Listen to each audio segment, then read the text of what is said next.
Hey everybody, good morning. I'm so glad to see you today. I'm Rita Hickman. I'm a body-mind expert and a shiatsu massage therapist in Northern Illinois, and I help women navigate the challenges and trials and tribulations of living in our modern contemporary world. Now, if you're not aware, there's been a controversy going on lately about a video of Tony Robbins at one of his workshops with a woman who was explaining the Me Too movement. Hey, Kathy, great to see you. And in this video, you see, this lovely woman who is explaining how women are using the Me Too movement as a vehicle for health and change and healing and things along those lines. And you have Tony Robbins coming back with that many women are using the movement as a way to stay in a victim attitude or victim mindset that is all about blame and punishment and will get them nowhere, because destroying somebody else's lives or punishing someone else never helps anybody. So I actually see both points of view. However, from a healer perspective, there are a series of stages and steps that we go through in uncovering ourselves. I like to call it polishing the mirror. Hey, Deb, good to see you. I like to call it polishing the mirror. And each of those stages and steps have to be gone through in order for us to get to this bigger, wider understanding of how to live life.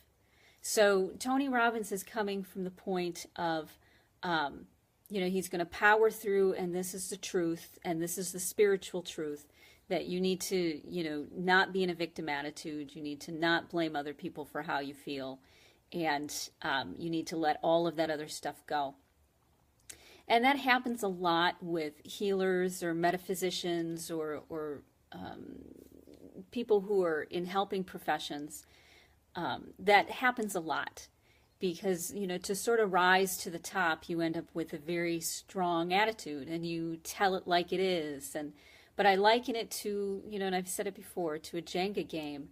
When you take out the bottom block, everything sort of comes crushing to the ground.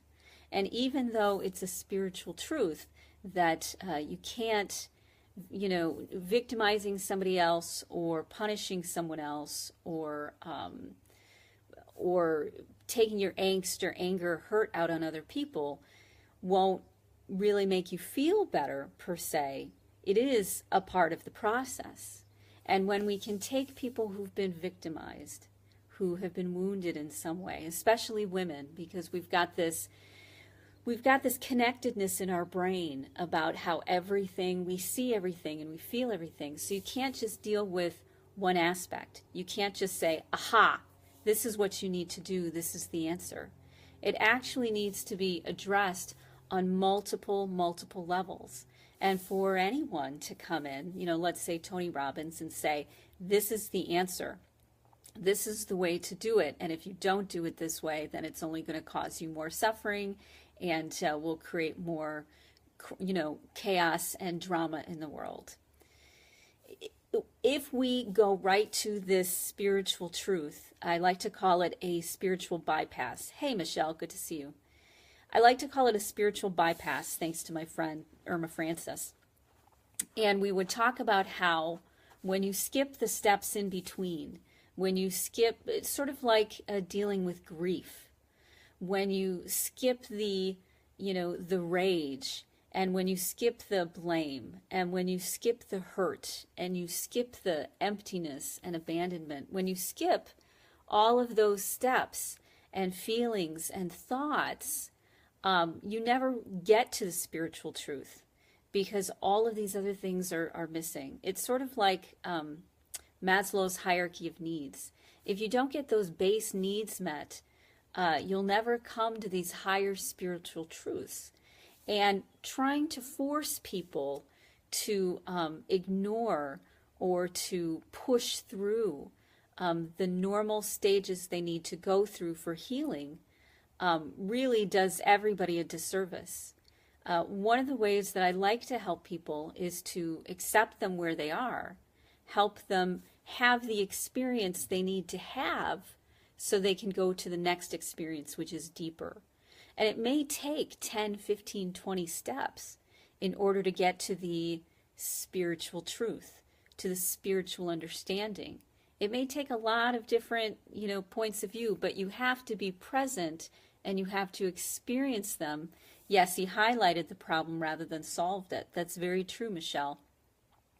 So it is a problem that we can use these things, vehicles like Me Too, and we can get stuck in them. Okay, bye, Michelle. And we can get stuck in them.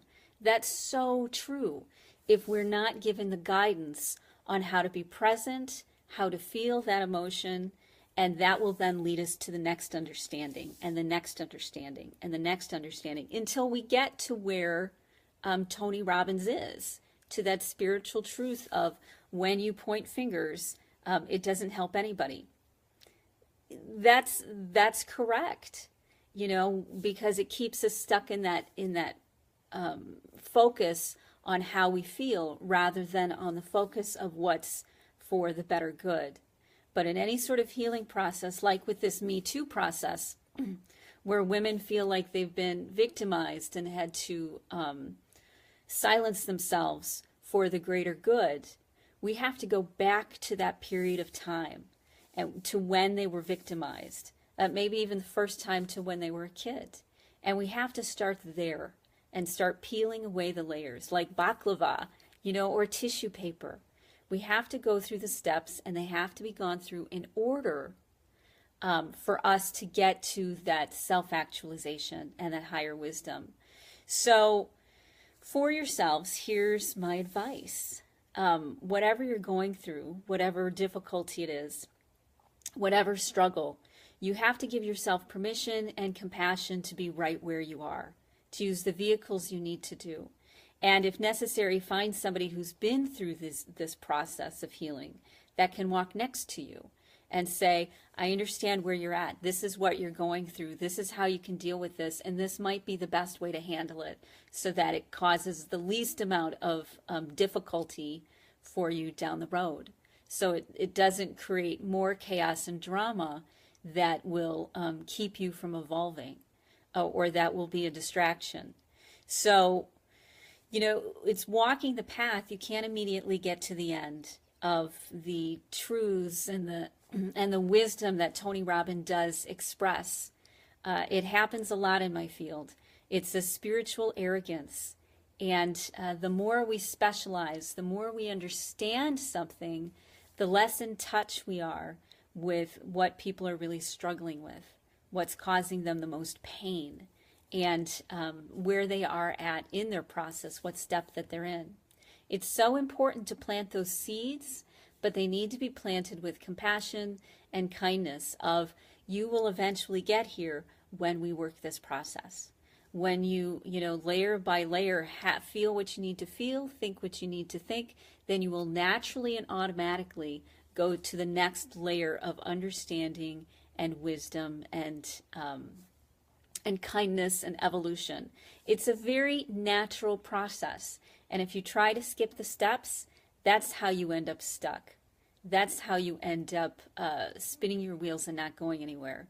Not because you aren't listening to the higher wisdom of, being in a proactive, kind mindset, but because you haven't been encouraged and allowed to go through all the steps and stages that you need to go through. And that's happened a lot with women. Hey, Samantha. That's happened a lot with women where we've been told, and maybe it's a patriarchal point of view. Maybe it's the testosterone in men's systems. Maybe it's our culture. I don't know. But women in general have been told to silence themselves and that they need to automatically jump to this higher spiritual truth without being allowed and encouraged to go through their process. And in doing so, when we get to the Tony Robbins wisdom, we are typically pushed to do that because it's in the best interest or it makes it more comfortable or easier for the people who, for the other people in our life. They just wish that we would be fine. They just wish that you would get over it or let it go or not have your feelings or just put them all aside and immediately jump to this Buddha or saintly point of view. But you don't get to that point of view. You don't get there without having to go through your process. And there is graceful ways of doing it. Sometimes people are not as graceful about it because they don't have a lot of guidance on how to deal with how they feel or understanding about the process they're in, about the stages and the steps that they're working through. They don't have any insight or understanding about that. But the people on the other side, the people who haven't been victimized, who haven't been hurt and torn apart and had, been silenced, hey, Faith, the people who haven't really need to focus more on that compassion piece, that this is where somebody's at. Yeah, Kathy, to become a duck on the water, calm on the outside and paddling like heck underneath. That's what we've always been encouraged to do, especially as women, to put aside our own needs for the greater good. And we've done that because we were told that's what we needed to do. But in reality, many times it just made it more comfortable for the people around us. Hey, Ava, rather than really solved anything. And it created this dysfunction and this pain, almost like this cesspool that just kept adding up and kept, more and more things being thrown in that were ignored and pushed away. Hey, Ed, and told that it's fine, you're making things up, you're going to be okay, you're taking things too seriously, why are you so sensitive? All of those things we've been taught and told, and that's where the shame's coming from. When someone like Tony Robbins say, you need to stop doing this because you need to be here because I said so, because this is the spiritual truth, it really dishonors and shames where people are in healing themselves. And it makes things worse because then you're not only told that as a victim, you are wrong for feeling the way that you feel, but you're also wrong for dealing with it in the way that, in the best way you know how to deal with it, that you're just wrong and crazy. And that's been a cultural norm for a long time. That real lack of compassion, that we're all doing the best that we know how, in the best way that we know. We're all there, and we're all paddling like heck underwater. And when you can have as much kindness for yourself and the process you're going through, as well as kindness for the process that anybody else is going through, then things go much, much smoother. Hey, Danny. So here's kind of the wrap up for it. Both parties are right. The Me Too is a healing process, and the spiritual truth of when you point fingers and shame other people, there's a pushback and it can tend to make things worse. So both are true, but we have to go through the one. We have to go through the feelings and the pointing of the fingers and the emotions and the ages that we were at and everything associated with those ages. We have to go through that in order to get to the, aha, this really doesn't help me when I do it this way. And if you try to skip anything, it just makes it worse. So that's my wisdom for today. I hope it was helpful. And I look forward to seeing you tomorrow. Have a great day. Bye.